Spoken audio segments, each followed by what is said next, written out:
Pulis, naghihinalang may kinalaman sa drugs ang mga abductions at drowning sa Philadelphia.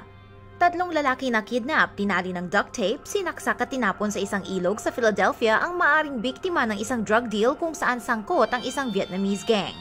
Ang mga biktima ay hinatak mula sa kalsada ng 5 o 6 na lalaki umaga noong isang araw at sinakay sa likod ng isang van. Tinali ang kanilang mga kamay sa kanilang likod gamit ang duct tape. Nakatali rin ang kanilang mga paa at natakpan ng duct tape ang kanilang mga mukha. Dinala sila sa isang ilog kung saan tinapon sila sa tubig.